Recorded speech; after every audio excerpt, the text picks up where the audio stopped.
کریم رب بڑا ہی بے نیاز ہے۔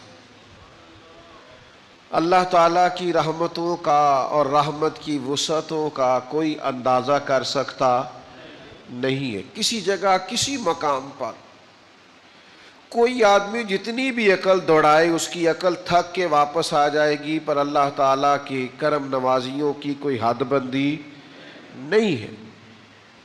اس نے اپنے فضل سے پیدا کیا، صحت دی، تندرستی دی، عافیت دی، اور ہماری زندگی میں جتنی چیزیں ہمارے پاس موجود ہیں ان میں سے بہت ساری ایسی ہیں جو ہماری محنت کا نتیجہ نہیں، ایک ذرہ برابر محنت شامل نہیں، محض اللہ کا فضل ہے۔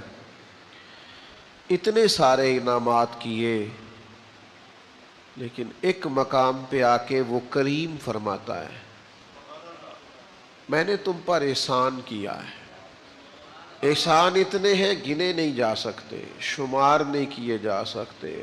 عقل تھک کے لوٹ آئے گی۔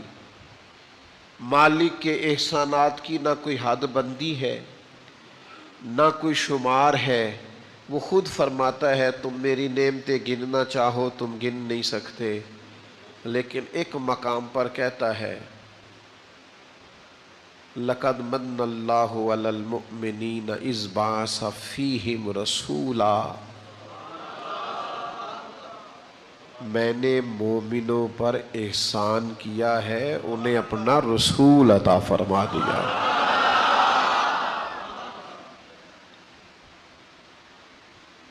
نہیں سمجھا سکتا میں آپ کو، یہ میرے بس کی بات ہی نہیں، میں نہیں کھول سکتا اس جملے کو۔ جو تھوڑا بہت شعور ہے، جو تھوڑا بہت سمجھ بوجھ ہے، وہ تھکتی ہے۔ اپنی کم علمی، کم فہمی بار بار آڑے آتی ہے کہ کیسے کھولے اس جملے کو۔ لَقَدْ مَنَّ اللَّهُ عَلَى الْمُؤْمِنِينَ، نبی پاک تو کائنات کے رسول ہیں، حضور تو عالمین کے لیے رحمت ہے۔ وَمَا أَرْسَلْنَاكَ إِلَّا رَحْمَةً لِّلْعَالَمِينَ، اور صحیح بخاری کے لفظ ہیں اُرْسِلْتُ إِلَى الْخَلْقِ، میں مخلوق کا رسول ہوں، مخلوق کا، محض انسانوں کا نہیں، پوری مخلوق کا۔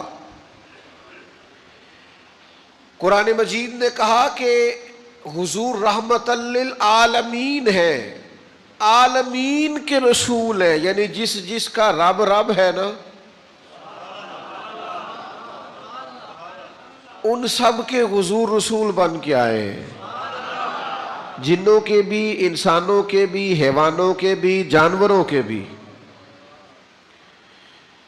میں نے تو اعتراف کر لیا ہے، آج پہلی دفعہ کیا ہے کہ میں یہ مضمون آپ کو نہیں سمجھا سکتا، لیکن آپ اس کمزوری پر میری طرف توجہ تو زیادہ کریں نا۔ رسول مخلوق کے، احسان صرف مومنین پر۔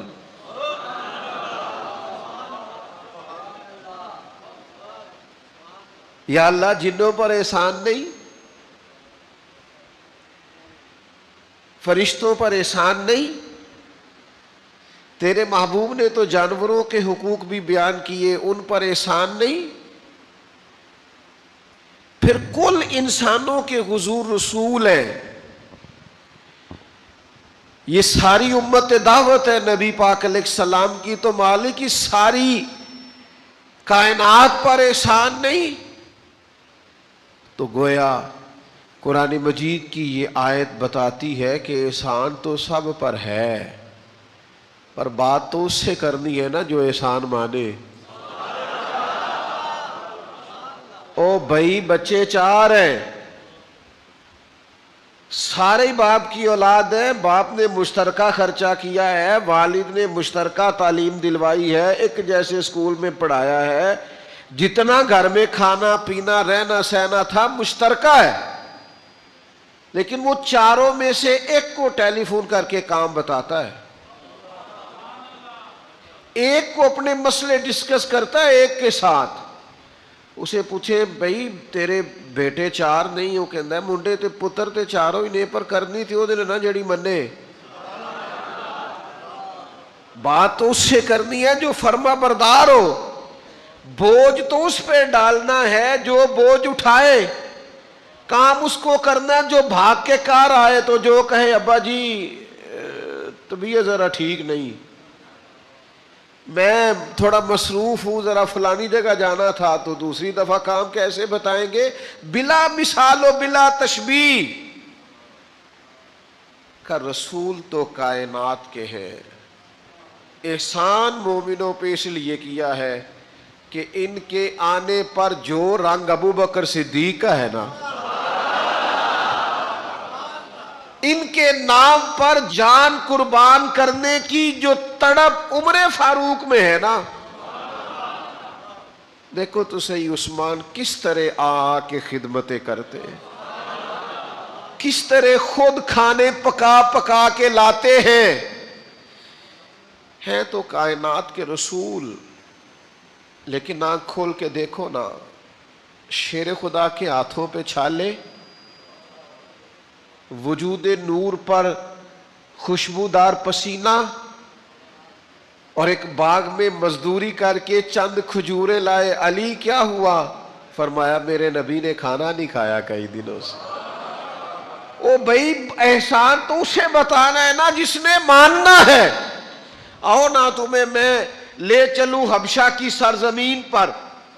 اسلام کے پہلے خطیب حضرت جعفر طیار نجاشی بادشاہ کے دربار میں کھڑے ہیں، اور نجاشی سوال کر رہا ہے کہ یہ لوگ آئے ہیں مکہ مکرمہ کے اور یہ تمہارے بارے میں کہتے ہیں کہ تم یہاں ہجرت کر کے آئے ہو، لیکن تم نے تو وہاں بڑا فساد معاذ اللہ برپا کر دیا ہے، ماجرا کیا ہے؟ تو حضرت جعفر طیار مولا علی کے بھائی بولے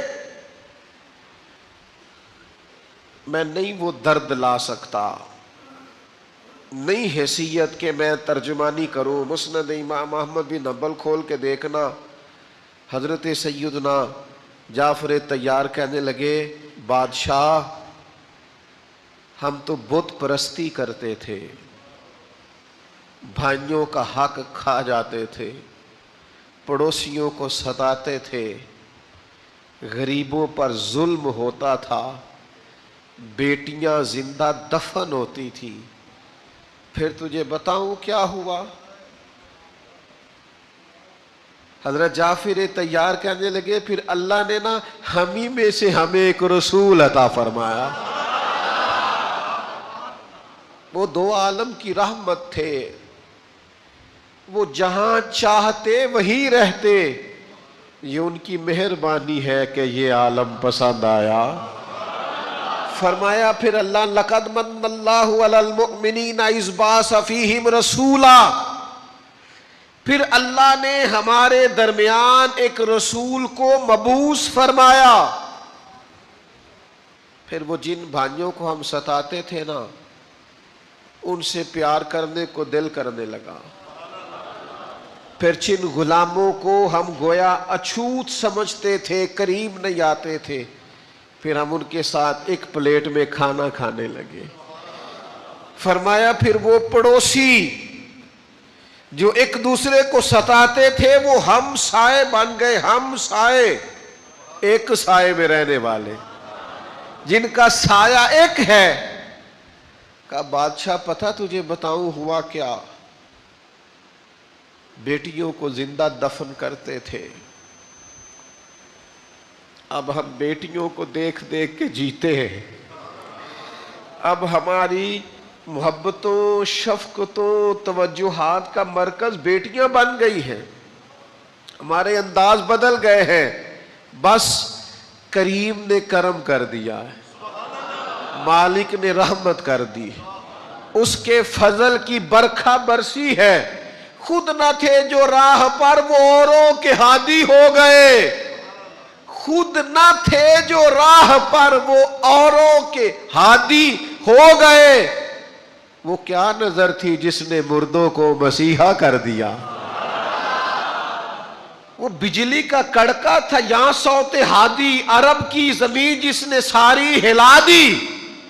اتر کر ہرا سے سوئے قوم آیا اور ایک نسخہ کیمیا ساتھ لایا، مس خام کو جس نے کندن بنایا، کھرا اور کھوٹا الگ کر دکھایا۔ نہ جانے وہ کیا کشش تھی، وہ کیا رنگ تھا، وہ کیا ادا تھی، وہ کیا انوکھا پن تھا، کیا جاذبیت تھی، کیا کیفیات تھی، کیا درد تھا، کیا سوز تھا۔ انقلاب بھی انقلاب ہے بادشاہ۔